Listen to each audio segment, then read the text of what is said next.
today? We're going to start on our back today, and then we're going to do some exercises on our side. But we'll start laying down, so go ahead and get comfy and just line yourself up. So you want your feet hip distance apart. They're in line. Just notice the natural curve of your back. And then we're going to start with our fingers up to the ceiling. This way. Okay, palms are looking in, and we're going to do some scissoring of the arms. So one arm's going to go overhead as the other arm goes down beside you.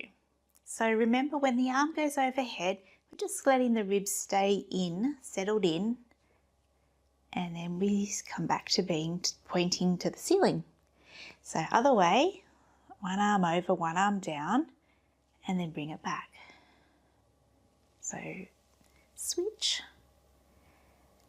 and back, and switch, and back. So don't force your arm, just go to where you can, finding that connection of your body, just sinking down. Sometimes I breathe out when the arm's overhead and inhale back. It will help you keep your ribs down. So don't rush.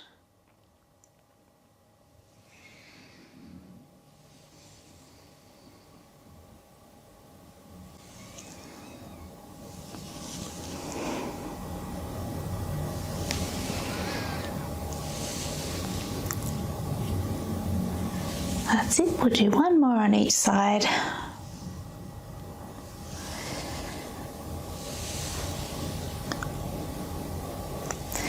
Good, and just leave your fingers up to the ceiling. We're going to do a bridge here, so maybe you need to just bring your feet in just a tiny little bit so they're not out too far. And we're just going to lift up the hips with our fingers staying up towards the ceiling. So just challenging our balance a little bit more. And then come all the way down. So I'm rolling through my back, but have a look at the box above. If you have osteoporosis, we just do more of a lift up rather than rolling through your spine.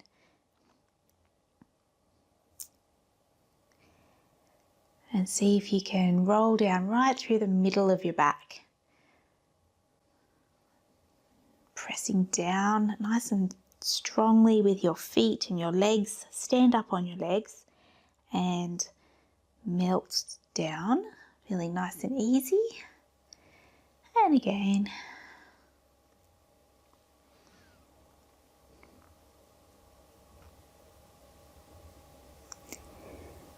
Good. And then I'm going to reach my arms towards the end of my mat, and as I do, I'm going to lift up my head and chest. If you have osteoporosis, have a look at the option above. So I'm just going to tuck my chin and take a little arc forward. And then come on back and down. Now, if it feels better to have one hand behind your head, go ahead. And I'm going to keep my lower back in that natural shape. So just arcing slightly away from the floor. But if that doesn't feel good on your back, what you could do is you could touch your lower back to the ground, but then you leave it there for all of the move. So it doesn't move. So whichever way you choose, whether to leave your lower back in a neutral, just a natural curve, or whether you just touch your lower back to the ground, whichever way you choose, you just leave it there. So you don't let it move as you lift up. So I'll go back to being neutral. Sometimes just keeping your lower back tucked or touching the ground slightly can feel better if you're just starting out. Okay, we'll do two more. I'm trying not to crunch my toes, and I'm trying to keep my feet fairly light. And I'm breathing out as I lift. Just tuck the chin and back and down. Good, pop your hands down now and walk your feet so your feet are together and your knees are together. Two options again. So if you have osteoporosis, we're going to open the knees out to the side and then bring them back in together. So keep going with that. Otherwise, we take the knees over to one side and I try and keep my knees together and then bring them back. Go Go over the other way. And then bring them back. So as I go side to side, my feet stay stacked. The opposite shoulder stays down. And I keep my knees in line as well. That's it.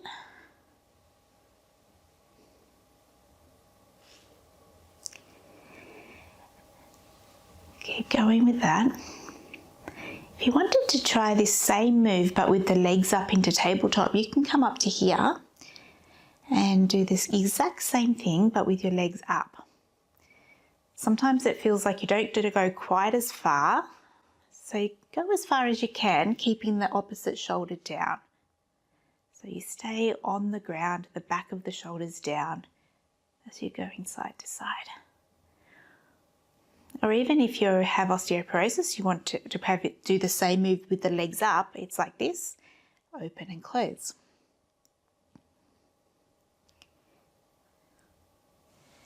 So lots of options there. You can choose which one's right for you. But this feels so nice. I love this because it feels like it's wringing out my back and my waist. I feel like I'm activating the obliques, my side waist, which I am as I draw the legs and the hips back. I'm using my waist to do that move. Good. And then we're just going to pop our legs down really softly and relax. Okay. Then we're going to lift up one leg into tabletop and then the other. Now choose if you're going to be in a neutral spine or whether your lower back's touching the ground. So I'm going to go neutral, but you can choose to just touch your lower back. Whichever you choose, you stay there. And I'm going to stretch one leg out and touch one knee with my hands and then switch. So this is where you stay if you have osteoporosis. You keep your head down. Otherwise, you can always tuck the chin and take a little lift up as you do this. So you can sort of use this leg that you're holding onto to help you get up a little bit. Elbows out to the side and switch. And switch. Don't go fast. Sometimes slow is harder, giving us a great challenge. See the breath, in to switch, exhale, pull.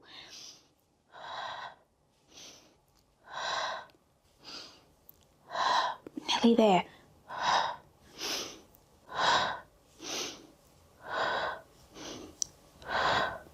And hug both knees in and take a little lie down. And then the next thing to do is we're just going to roll over to our side. So go ahead, roll over. That's the way. Now, we're going to lay down on our arm and we're just going to put the palm here up. So this is where if you felt more comfy putting a little pillow under your head, that's okay. Or a rolled up towel. And then our top leg's going to reach out long. And the more I think of reaching that leg out, it's just level with my hip there. It feels like it pulls my waist away from the ground underneath here, and that's the position that I want to keep. So I'm keeping really steady while we do these exercises. So sometimes putting a hand here on the hip really helps. That's it. And then what I'll do is I'm just going to do some tiny little circles from the hip joint. So we want to go around about 10 each way, and you'll start to feel the weight of your leg and the warmth. You're working your hip and glutes, right? So this is really good for our balance. And then go the other way. You know, strengthening our hips can really help with hip pain. So we do stretches as well, but these kind of strengthening moves are really, really important. That's it. Anytime you need a break, you can take a breather, but then come back. So sometimes it only takes a few breaths or a few moments just to take a breather, and then you come back. So hold the leg, still reach it long. You've still got that little space under here. And then we're going to bend the knee and then point it back out where it was. So when you bend, that's a good chance to make sure that you're not folding your whole body in, okay? So as you fold at the hip joint, you're not tucking your whole body in. So it feels a little bit like I'm sticking my bottom out. I know, I can feel it too. We're nearly there, 2 more. We have to work till we feel the muscles working. It's really good for us, but not to pain. So if you're feeling that too, that's great. Hold it. 5, 4, 3, 2, 1, and bring it in. Give yourself a little rub. That was good. Now help yourself up. Okay, so now this leg can come over. We take a little stretch. If that feels a bit uncomfy, that underneath leg could always go out like this.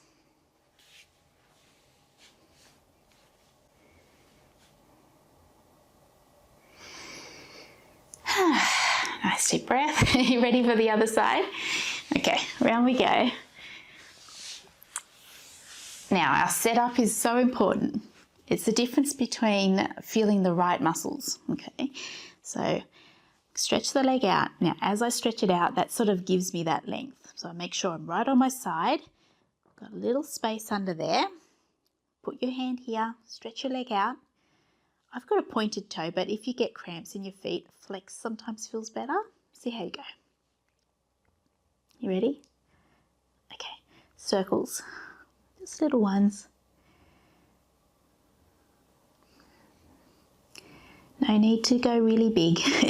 It's just holding the leg up to be hip height. This is really good for us. Getting that mobility through the joint. Nice and steady. That's the way. Other way with the circles.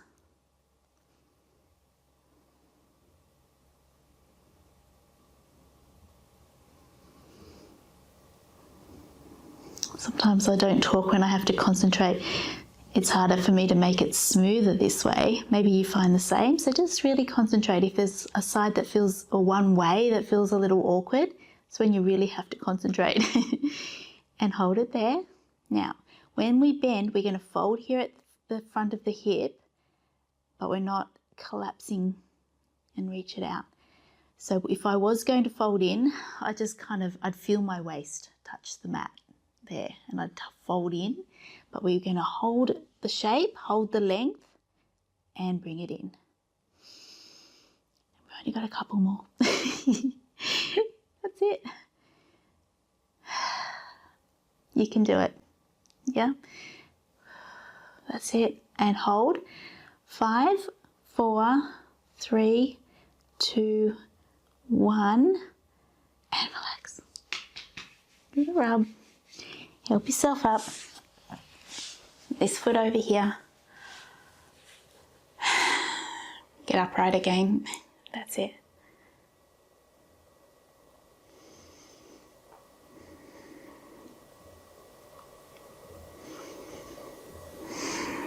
Okay, then just come around now onto your hands and knees. Crawl around. Line yourself up. So we have heel of the hand under the shoulders, knees under your hips. And then what we'll do is I just want you to send the hips back. So I feel a real broadening. It's almost like my sit bones sort of get broad here, and that's like you're sticking your bottom out. And then as you come forward, you can sort of imagine your sit bones drawing together a little bit, and it almost pulls in my tummy as well. So that's more of a stronger feeling. And this is sort of tummy just drops out and the hips are broad. So I feel a good stretch at the front of the hips, and then I tip a little bit into my hands. So it's almost like my shoulders are doing what I would have to do if I was in a plank, and back. So just go forward and back. That'll feel good on the hips.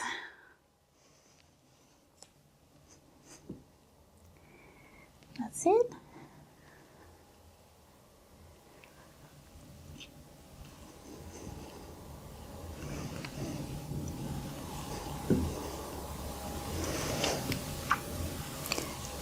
And then bring yourself back to being even. Okay. From here, we're going to take our opposite arm and leg and reach them out. And to do that, I want to keep my body as still as possible, my torso still. So to do that, when I go opposite arm and leg and I stretch out to be level with my body, I think of opposite rib to hip like an imaginary line, and I just almost zip that up, okay? And I think of length. And then softly put that arm and leg down, and then go to the other side without much of a shift of weight. So you just feel really steady as you shift. So opposite rib to hip, draw that line in your mind, hold that steady, and then softly bring it back and down. Other way, back and down. See how steady you can be. So don't rush. You get a lot of good work here for your shoulder, your waist, back of the leg. Okay, we do one more on each side, so take your time. Make them the best ones.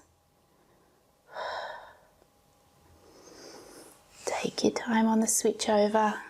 Reach. Opposite rib to hip. Find that little line, zip up. So you're square. Back and down. Good. Send the hips back again. And shift forward. Go back. Forward. And back. And forward. Now we're going to do a little tiny push-up. You're going to bring your elbows in by your ribs. So it's just, you just bend your elbows a little bit and push back up. Spread out your fingers. So a little down, up. Just a tiny. We're not trying to put our nose to the ground or anything like that. I just want you to soften your elbows and then push the floor away. If you wanted to make this a little harder, you just take your arms a step forward, send the hips forward a little bit, and do this from here. And just one more. Good. And then sit your hips back again. Take a little stretch. And then help yourself up onto your knees. Give your wrists a little roll. Go the other way. And that's you all done. Good work.